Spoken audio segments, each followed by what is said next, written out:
प्रिय भक्तों, आप सभी का हमारे YouTube चैनल भक्ति एक साधना में स्वागत है। प्रेम से बोलिए विष्णु भगवान की जय हो, कृष्ण भगवान की जय हो। भक्तों, आज हम सुनेंगे मार्गशीर्ष मास का तृतीय अध्याय, जिसकी कथा अत्यंत पवित्र, रहस्यमय और मोक्ष प्रदान करने वाली कही गई है। यह कथा हमें यह सिखाती है कि व्रत और स्नान जैसे धर्म कर्म केवल बाहरी कर्म नहीं, बल्कि आंतरिक शुद्धि और भक्ति का मार्ग है। कथा का प्रारंभ होता है हिमालय की विशाल श्रृंखलाओं में, जहाँ एक दिव्य पर्वत था। उस पर्वत की ऊंचाई 36 योजन बताई गई है। उसकी चोटी 10 योजन चौड़ी और आधार 16 योजन विस्तृत था। वहाँ के वृक्ष जैसे हरिचंदन, आम, देवदारू और अर्जुन अपनी सुगंध से दिशाओं को सुवासित करते थे। उस पर्वत की शोभा ऐसी थी मानो स्वयं इंद्रलोक पृथ्वी पर उतर आया हो। वहाँ महान तपस्वी भृगु ऋषि अपनी तपस्या में लीन थे। एक दिन जब भृगु ऋषि ध्यानावस्था में बैठे थे, तभी आकाश मार्ग से एक विद्याधर अपनी सुंदर पत्नी सहित उतरता है, किंतु उसके मुख का आकार व्याघ्र अर्थात बांध जैसा था। उसका शरीर तो दिव्य था, किंतु मुख देखकर भृगु ऋषि को आश्चर्य हुआ। विद्याधर ने आकर उन्हें प्रणाम किया और विनीत होकर बोला, हे महर्षि, मैं अत्यंत दुखी हूँ। यद्यपि मैंने अपने पूर्व जन्म में अनेक पुण्य किए हैं, सुंदर पत्नी पाई है जो नृत्य और संगीत में निपुण है, किंतु मेरा चेहरा इस व्याघ्र समान क्यों है? यह दंड मुझे किस कारण मिला? तब भृगु ऋषि ने अपनी दिव्य दृष्टि से सब कुछ जान लिया और ऋषि बोले, हे विद्याधर, जब मनुष्य व्रत करते हुए विधि का उल्लंघन करता है, तब उसका पुण्य अधूरा रह जाता है। तूने मार्गशीर्ष मास की एकादशी का व्रत तो किया था, परंतु द्वादशी के दिन तूने तेल का सेवन किया था, इसलिए यह व्याघ्र रूप तुझे प्राप्त हुआ है। यह दोष तुझे उसी प्रकार मिला जैसे कभी राजा पूर्वा को मिला था। विद्याधर ने विनम्र स्वर में पूछा, हे मुनि श्रेष्ठ, वह राजा पूर्वा कौन था और उसे ऐसा दोष क्यों मिला? भृगु ऋषि बोले, सुनो विद्याधर, प्राचीन समय में राजा पूर्वा अत्यंत तेजस्वी और धर्मात्मा था। उसने मार्गशीर्ष मास की एकादशी का व्रत बड़ी श्रद्धा से किया, किंतु द्वादशी को जब स्नान के पूर्व उसने अपने शरीर में तेल लगाया था, तब वह तत्काल क्रूप हो गया। उसके अंग पहले जैसे रहे, लेकिन सुंदर मुख भयानक हो गया। तब वह पश्चाताप से व्याकुल हुआ और हिमालय के पर्वतों पर चला गया। वहाँ उसने 3 महीने तक घोर तपस्या की, ना भोजन लिया, ना जल पिया, बर्फ की ठंडक में बैठा रहा। तब भगवान विष्णु प्रसन्न हुए और मार्गशीर्ष मास की शुक्ल एकादशी को उन्होंने अपने शंख से निकले हुए पवित्र जल द्वारा पूर्वा को स्नान कराया, जिससे वह पुनः अपने दिव्य रूप में लौट आया। इसी प्रकार तेरा भी दोष दूर होगा यदि तू उसी मार्गशीर्ष मास में स्नान और व्रत करेगा। विद्याधर ने हाथ जोड़कर कहा, हे मुनि श्रेष्ठ, कृपया करके बताइए वह कौन सा स्थान है जहाँ मुझे स्नान करना चाहिए, उसकी विधि कौन सी है और कौन सा व्रत है? भृगु ऋषि बोले, हे विद्याधर, मार्गशीर्ष मास के समय हेमकूट नामक नदी पर स्नान करो। वह नदी देवताओं, सिद्धों और ऋषियों का निवास स्थान है। वहाँ के जल में स्नान करने से मनुष्य के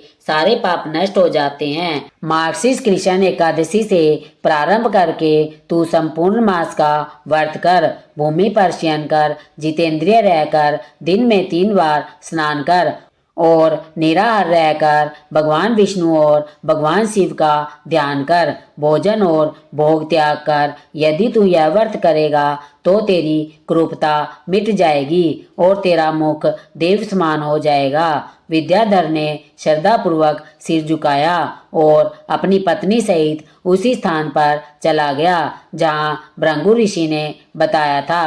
उसने मार्गशीर्ष मास के समस्त दिनों में नियम पूर्वक स्नान किया, उपवास किया, ध्यान किया और भक्ति में लीन रहा। धीरे धीरे उसका व्याघ्र रूप लुप्त होने लगा और अंततः उसका चेहरा तेजस्वी और सुंदर हो गया।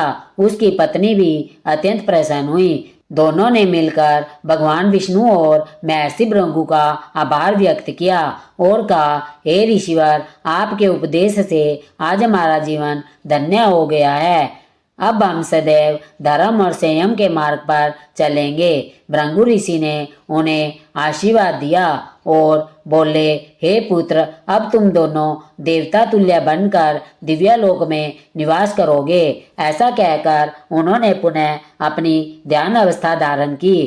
कथा के अंत में वशिष्ठ जी ने राजा दिलीप से कहा, हे नरेश, जो मनुष्य मार्गशीर्ष मास के पुण्य काल में श्रद्धा से एकादशी का व्रत करता है और स्नान करता है, वह सब पापों से मुक्त होकर विष्णु लोक को प्राप्त होता है। इस कथा से हमें यह शिक्षा मिलती है कि धर्म का पालन केवल कर्म से नहीं अपितु भावना और विधि से करना चाहिए।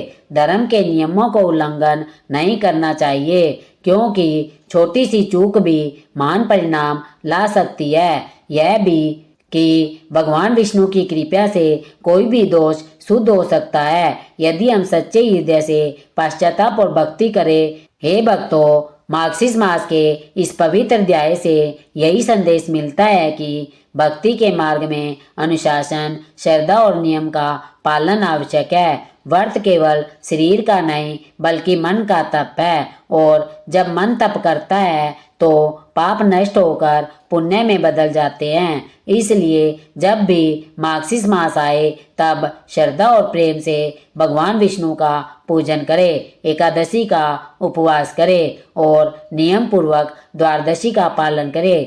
तब निश्चित रूप से जीवन में सौंदर्य, सौभाग्य और शांति का प्रकाश फैल जाएगा। जय श्री हरि, जय श्री माधव, जय श्री विष्णु, जय श्री कृष्ण गोविंद, हरे मुरारी, हे नाथ नारायण वासुदेवा।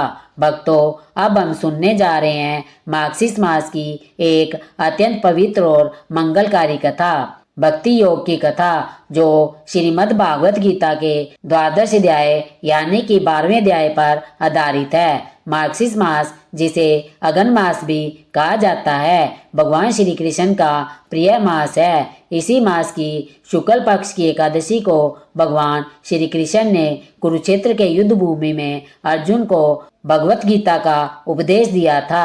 यह दिन गीता जयंती के रूप में मनाया जाता है। ऐसा कहा जाता है कि जो भक्त इस मास में गीता के भक्ति योग्य अध्याय का पाठ करता है, उसे वही ज्ञान, वही शांति और वही ईश्वर दर्शन की अनुभूति होती है जो उस समय अर्जुन को प्राप्त हुई थी। कथा की शुरुआत होती है। कुरुक्षेत्र के युद्ध क्षेत्र से चारों ओर शंख बज उठे थे। सेनाएं सज चुकी थी। अर्जुन अपने सारथी श्री कृष्ण से कहते हैं, हे माधव, मेरे सामने अपने ही बंधु बांधव खड़े हैं, मैं इनसे युद्ध कैसे करूं?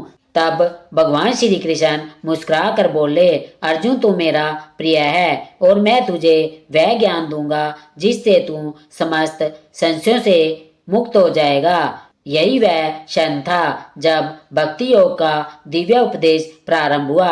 भगवान बोले, जो अपना मन मुझ में लगाकर नित्य योग युक्त होकर श्रद्धा से मेरी उपासना करते हैं, वे मुझे अत्यंत प्रिय है। यह सुनकर अर्जुन ने प्रश्न किया, हे जनार्दन, वे भक्त श्रेष्ठ है जो आपके साकार रूप की उपासना करते हैं या वे जो निराकार ब्रह्मा का ध्यान करते हैं? श्री कृष्ण ने उत्तर दिया, दोनों मार्ग श्रेष्ठ है, परंतु जो मन से मुझ में लीन होता है, मेरा स्मरण करता है और मेरे नाम में अपना प्राण तक अर्पण करता है, वही सबसे श्रेष्ठ भक्त है। भगवान आगे कहते हैं, जो द्वेष रहित है, जो सब प्राणियों से प्रेम करता है, जो अहंकार रहित और क्षमाशील है, जो सुख दुख में समान रहता है और जिसने मन और बुद्धि मुझ में अर्पित कर दी है, वह मुझे अत्यंत प्रिय है। इस प्रकार श्री कृष्ण ने सच्चे भक्त के लक्षण बताए: दया, विनम्रता, शांति, सहनशीलता और समर्पण। वे कहते हैं, जो मेरे नाम का जाप करता है, जो जीवन के हर कार्य को मुझे अर्पण करता है, वह मेरा प्रिय है। कथा के अनुसार जब अर्जुन ने यह उपदेश सुना तो उसकी आंखों में आंसू आ गए। उसने कहा, हे प्रभु, अब मैं जान गया हूँ कि सच्ची भक्ति युद्ध जीतने में नहीं बल्कि अपने भीतर के मोह और भय पर विजय पाने में है। श्री कृष्ण ने मुस्कुराते हुए कहा, हे पार्थ, जिसने अपने मन को मुझ में स्थिर किया उसने सब कुछ पा लिया। जो इस धर्मामृत का पालन करता है वह भक्त मुझे अत्यंत प्रिय है। कथनानुसार उसी समय आकाश से दिव्य पुष्पों की वर्षा हुई और कुरुक्षेत्र का वातावरण शांति में बदल गया। ब्रह्मा, शिव, नारद और समस्त देवता श्री कृष्ण की वाणी सुनने के लिए उपस्थित हुए। सब ने कहा, यह उपदेश केवल अर्जुन के लिए नहीं, संपूर्ण मानवता के लिए है। इस कथा से यह स्पष्ट होता है कि मार्गशीर्ष मास में भक्ति योग का पाठ केवल एक अनुष्ठान नहीं बल्कि आत्मा और परमात्मा के मिलन का साधन है। इस मास में प्रतिदिन प्रातः स्नान कर शुद्ध वस्त्र पहनकर भगवान श्री कृष्ण के समक्ष दीपक जलाना चाहिए और ओम नमो भगवते वासुदेवाय मंत्र का जप करना चाहिए और गीता के 12वें अध्याय भक्ति योग का पाठ करना चाहिए। पाठ समाप्ति पर गीता जी की आरती गाई जाती है। गीता जयंती मंगला श्री कृष्ण भगवान की जय हो। अंत में तुलसी दल अर्पित करके संकल्प ले कि प्रभु मुझ में भक्ति, नम्रता और समर्पण की भावना स्थायी कर दो।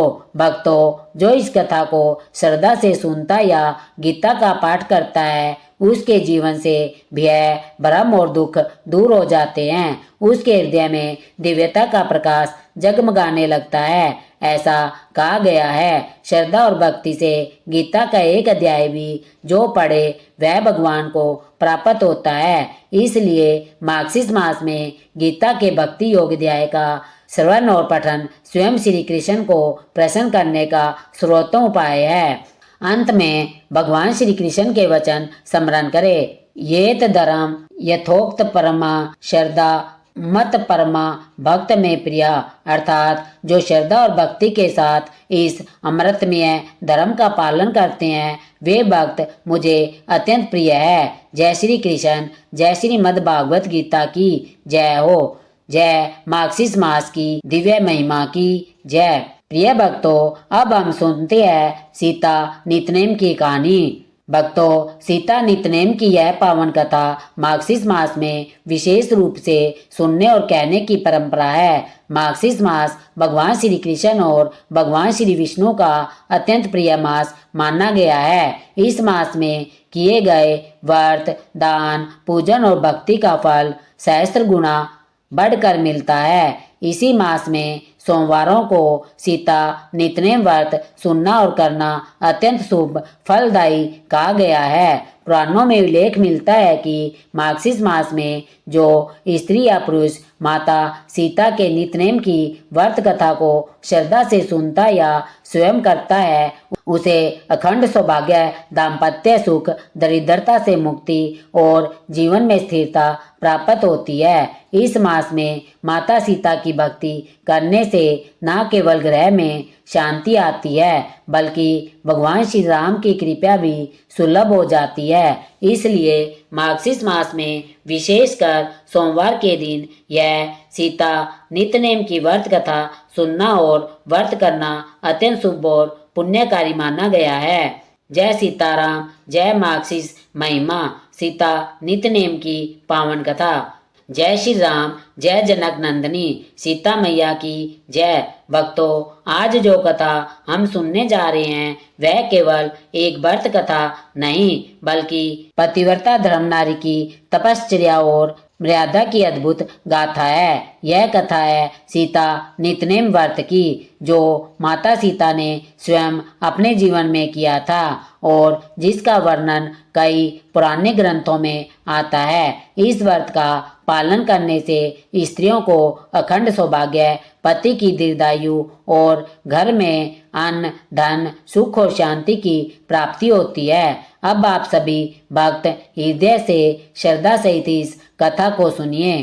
त्रेता युग में जब भगवान श्री राम और माता सीता अयोध्या में राज्याभिषेक के पश्चात राज सुख भोग रहे थे, तब भी माता सीता का मन सदा भगवत भक्ति में लीन रहता था। उनके जीवन का प्रत्येक क्षण मर्यादा भक्ति और नियम से बंधा हुआ था।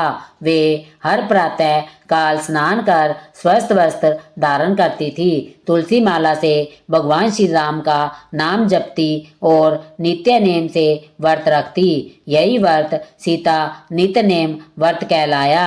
इस व्रत का विधान यह था कि प्रत्येक सोमवार को माता सीता प्रातः काल व्रत रखकर श्री राम के चरणों में पुष्प फल तुलसी दल और कुमकुम अर्पित करती थी। फिर वे गो ब्राह्मण और जरूरतमंदों को अन्न वस्त्र और दक्षिणा दान करती थी। उनके जीवन में कोई दिन ऐसा ना था जब उन्होंने यह व्रत छोड़ा हो। इस व्रत की महिमा इतनी महान थी कि स्वयं अयोध्यावासी कहते थे, जहाँ जनक नंदिनी सीता व्रत करती है, वहाँ स्वयं लक्ष्मी और सरस्वती वास करती है। एक बार भगवान श्री राम ने स्वयं सीता से पूछा, प्रिय, तुम प्रतिदिन यह नेम क्यों निभाती हो? मैं तो तुम्हारा पति हूँ, फिर किस हेतु से यह व्रत करती हो? तब माता सीता ने विनम्र भाव से कहा, प्राणनाथ, यह व्रत मैं आपके दीर्घायु, आपके राज्य की स्थिरता और समस्त प्रजा की भलाई के लिए करती हूँ। यह मेरा कर्तव्य है, क्योंकि स्त्री का धर्म पति की सेवा और प्रार्थना में ही पूर्ण होता है। भगवान श्री राम यह सुनकर भाव विभोर हो गए। उन्होंने कहा, हे जानकी, तुम्हारी यह तपश्चर्या ही तुम्हें त्रिलोक की आदर्शानी बनाती है। तुम्हारा नित्यनेम व्रत युगों तक धर्म का मार्ग दिखाएगा। समय बीतता गया। एक दिन जब माता सीता वनवास के समय पंचवटी में थी, तब भी उन्होंने इस व्रत को नहीं छोड़ा।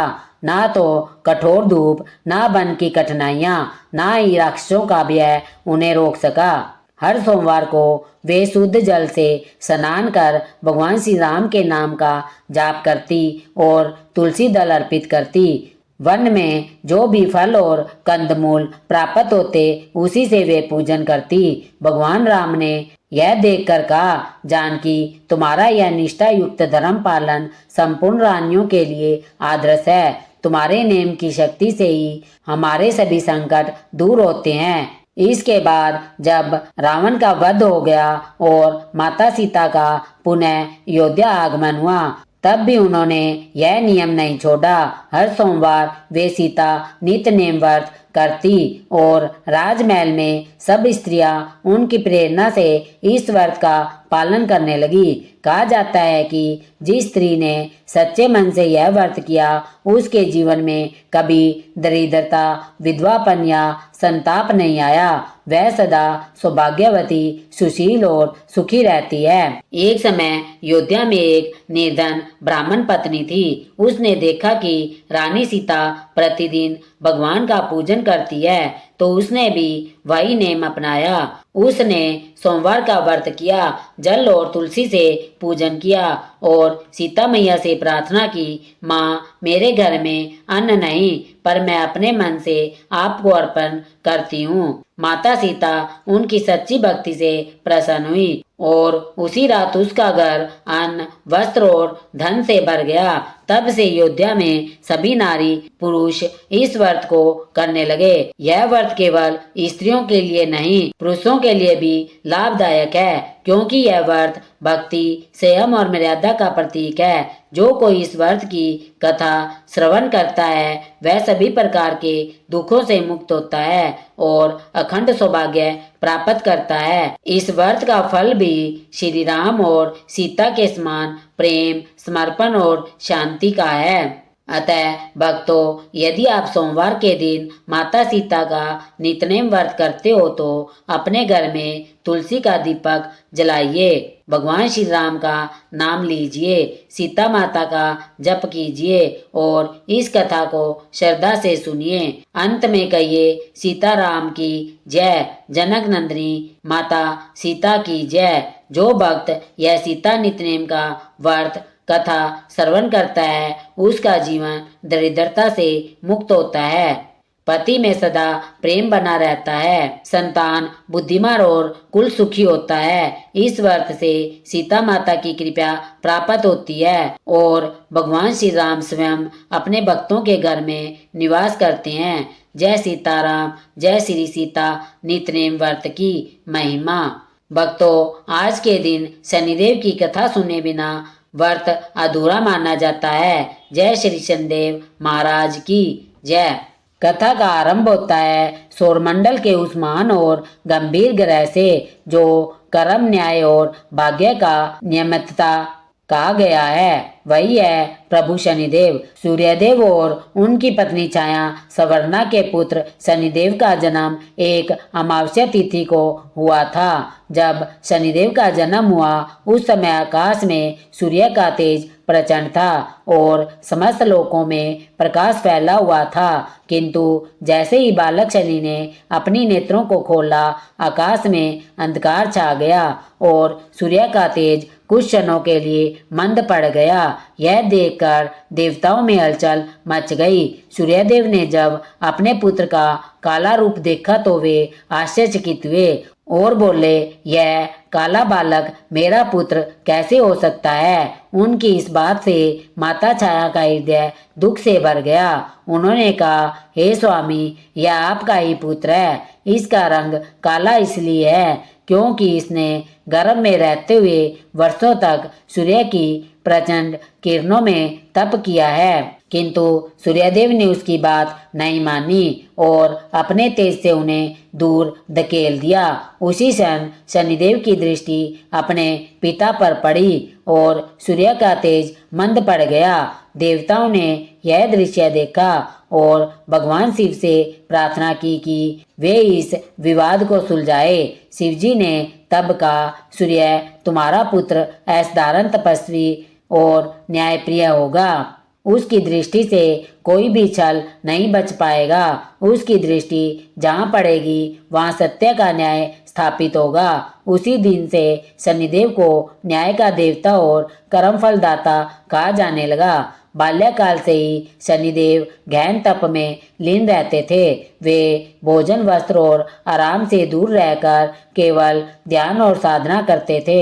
उन्होंने नर्मदा नदी के तट पर भोर वन में भगवान महादेव की आराधना की। वर्षों की तपस्या के बाद भगवान शिव प्रकट हुए और वरदान दिया, वत्स शनि, आज से तुम लोगों में न्याय के अधिपति कहलाओगे। जो भी जीव अच्छे कर्म करेगा तुम उसे उन्नति दोगे और जो पाप कर्म करेगा तुम उसे दंड दोगे। शनिदेव ने हाथ जोड़कर प्रणाम किया और कहा, प्रभु, मैं न्याय करूंगा परंतु किसी पर अन्याय नहीं। महादेव ने उन्हें नवग्रहों में स्थान दिया और कहा कि तुम्हारे प्रभाव से कोई भी नहीं बच सकेगा, चाहे वह देवता हो, दानव हो, राजा हो या भिखारी। तभी से शनिदेव का शासन आरंभ हुआ।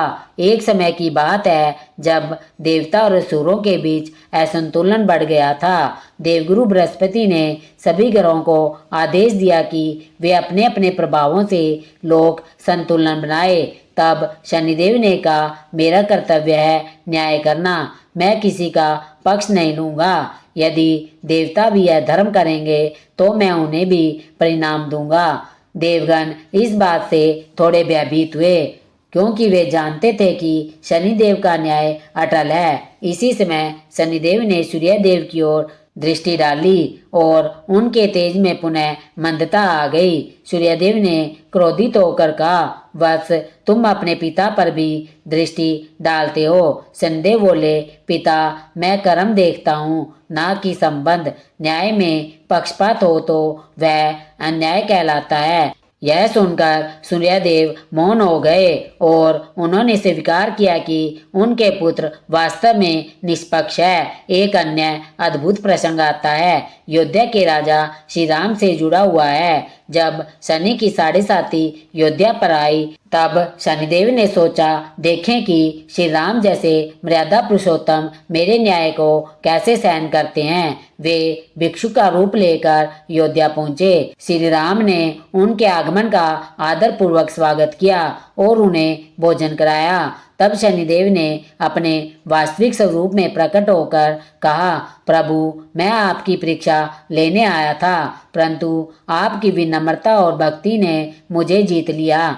आप पर मेरी दृष्टि कभी अशुभ नहीं पड़ेगी। शनिदेव ने आशीर्वाद दिया, जो भी भक्त आपका नाम लेगा और आपके चरित्र का स्मरण करेगा, उस पर मेरी दृष्टि कभी कष्टकारी नहीं होगी। तभी से कहा जाता है कि श्री राम नाम का जप शनि की पीड़ा को शमन करता है, यानी कि शनि की पीड़ा को नष्ट करता है। अब सुनिए वह कथा जब रावण ने सभी ग्रहों को अपने अधीन कर लिया था।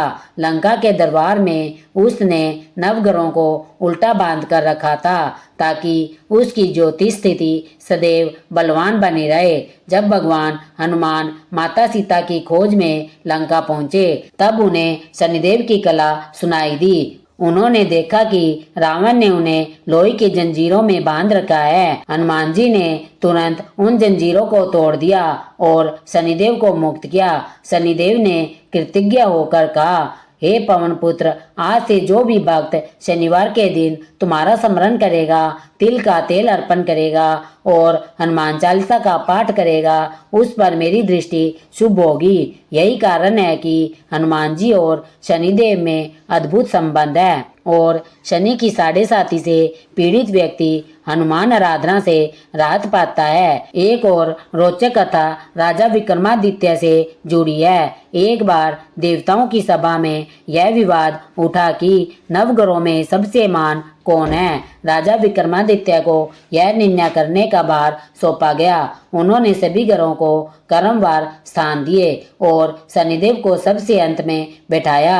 यह देखकर शनिदेव क्रोधित हुए और बोले, राजन, तुमने मुझे सबसे अंतिम स्थान दिया है, अब मैं तुम्हें अपनी शक्ति का अनुभव कराऊंगा। विक्रमादित्य मुस्कुराए और बोले, हे देव, आप न्यायप्रिय है, यदि मेरा कर्म गलत होगा तो दंड स्वीकार करूंगा। राजा विक्रमादित्य की कथा अत्यंत अद्भुत और प्रेरणादायक है, जो यह सिखाती है कि शनिदेव का न्याय कठोर अवश्य होता है, परंतु अन्यायपूर्ण कभी नहीं। कथा का आरंभ होता है उस समय से जब देवताओं की सभा में यह विवाद उठा कि नवग्रहों में कौन सबसे श्रेष्ठ है। सभी ग्रह अपने अपने गुणों का बखान करने लगे। सूर्य ने कहा, मैं सबको प्रकाश देता हूँ। चंद्र बोला, मैं सबको शीतलता प्रदान करता हूँ। बृहस्पति ने कहा, मैं ज्ञान और धर्म देता हूँ। तो वही शनिदेव मौन बैठे रहे। तब देवगुरु बृहस्पति ने सुझाव दिया कि राजा विक्रमादित्य न्यायप्रिय है, वही इस विवाद का निपटारा करेंगे।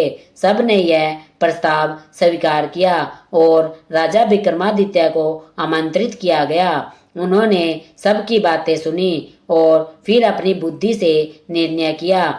उन्होंने सब ग्रहों के लिए स्थान निश्चित किए। सूर्य को सिंहासन पर, चंद्र को उसके समीप, बृहस्पति को ऊंचा आसन और शनिदेव को सबसे अंतिम स्थान दिया। यह देखकर सभा में मौन छा गया। शनिदेव के नेत्र क्रोध से लाल हो गए। वे बोले, राजन, तुमने मुझे सबसे अंत में स्थान दिया है, अब मैं तुम्हें अपने प्रभाव का अनुभव कराऊंगा। तुम्हारे जीवन में ऐसा समय लाऊंगा कि तुम्हें अपने इस निर्णय पर पश्चाताप होगा। विक्रमादित्य शांत भाव से बोले, हे शनिदेव, यदि मेरे कर्म में दोष होगा तो दंड पाऊंगा, मैं न्याय से नहीं डरता। शनिदेव मुस्कुराए और बोले, राजन, 7 वर्ष 7.5 के तुम्हारे जीवन में आएंगे। तब जानोगे मेरे प्रभाव की गहराई। यह कहकर वे अंतर्ध्यान हो गए। कुछ समय बीता और शनि की 7.5 का प्रभाव प्रारंभ हुआ। पहले राजा के राज्य में अकाल पड़ा, फिर प्रजा असंतुष्ट हो उठी, फिर दुश्मनों ने राज्य पर आक्रमण किया। धीरे धीरे उनका वैभव, उनका सिंहासन सब उनसे छीन लिया गया। एक दिन उन्हें अपने ही दरबार से निर्वासित कर दिया गया। वे अपना राजपाट छोड़कर साधारण वस्त्रों में नगर नगर भटकने लगे। कभी जंगलों में रात बिताते, कभी किसी मंदिर में पेट पालने के लिए उन्होंने लकड़ियां काटनी शुरू की। वह महान सम्राट अब एक साधारण लकड़हारा बन गया था, लेकिन उसके मुख पर दुख की नहीं, केवल प्रभु की शरण का भाव था। वे कहते, यह भी शनिदेव की परीक्षा है, मैं इसे धैर्य से स्वीकार करता हूँ। एक दिन वे नगर के बाजार में लकड़ी बेचने गए।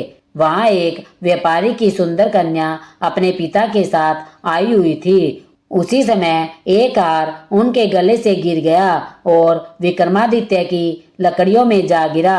जब घर पहुंचने पर हार गायब मिला तो व्यापारी ने नगर प्रहरी को सूचना दी। सैनिकों ने जांच की और वह हार विक्रमादित्यों की लकड़ियों में पाया। किसी ने उनकी सच्चाई नहीं सुनी। उन्हें चोर घोषित कर दिया गया और नगर के राजाज्ञा से उनका हाथ काटने का आदेश दिया गया। विक्रमादित्य ने कहा, यह दंड भी मैं स्वीकार करता हूँ, क्योंकि यह मेरे भाग्य का लिखा है। उनके दोनों हाथ काट दिए गए। अब वे भीख मांगने लगे, परंतु उनके होठों पर अभी भी जय शनिदेव का नाम था। कई वर्ष बीत गए। एक दिन एक राजकुमारी ने स्वप्न में देखा कि एक दिव्य व्यक्ति बिना हाथों के महल के द्वार पर बैठा हुआ है और उसके गीत से रोगी ठीक हो जाते हैं।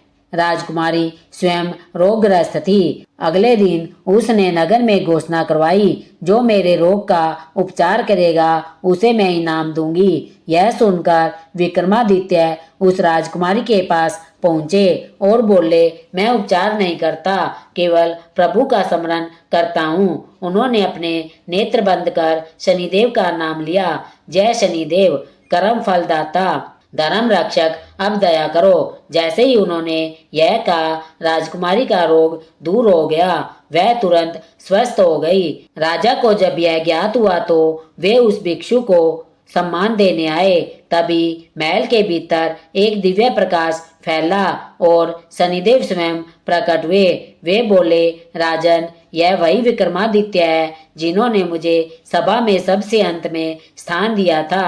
मैंने इन्हें 7 वर्ष तक परीक्षा में डाला, लेकिन इन्होंने कभी शिकायत नहीं की, ना ही मेरे न्याय पर प्रश्न उठाया। आज इनका काल समाप्त हुआ है। अब मैं इन्हें पूर्ववत स्थिति में लाता हूँ। इतना कहते ही शनिदेव ने अपना हाथ आशीर्वाद में उठाया और विक्रमादित्य के कटे हुए हाथ फिर से जुड़ गए। शरीर पर दिव्य तेज लौट आया और उसी क्षण वे अपने राजसी रूप में परिवर्तित हो गए। समस्त दरबार में उन्हें नतमस्तक होकर प्रणाम किया।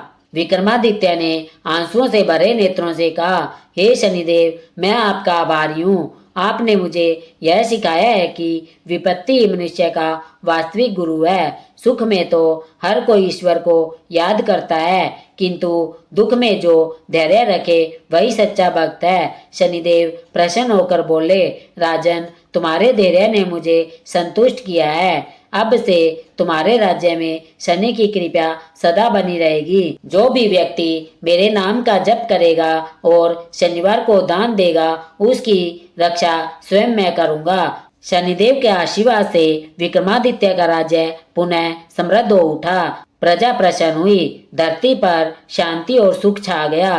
राजा ने अपने महल में शनिदेव का एक विशाल मंदिर बनवाया और प्रत्येक शनिवार को वहां तेल चढ़ाकर दीपदान करने की परंपरा प्रारंभ की। तभी से यह प्रथा चली कि शनिवार के दिन शनिदेव की पूजा कर तिल का तेल, काले वस्त्र, उड़द और लोहे का दान करने से शनि की कुदृष्टि शांत होती है। राजा विक्रमादित्य की यह कथा हमें सिखाती है कि शनिदेव किसी से द्वेष नहीं करते, वे केवल न्याय करते हैं। जो व्यक्ति अपने कर्म में सच्चा है और विपत्ति में भी ईश्वर का स्मरण करता है, उसके जीवन में शनि की कृपा स्थायी हो जाती है। शनिदेव का न्याय कभी अन्याय नहीं होता, उनके दंड में भी करुणा छिपी होती है। इसलिए कहा गया है कि शनि का कोप कर्म का रोग, अर्थात जब तक मनुष्य अपने कर्म नहीं सुधारता तब तक शनि का प्रभाव उसे जगाने आता है। जय जय श्री शनेश्वर देव महाराज की जय हो।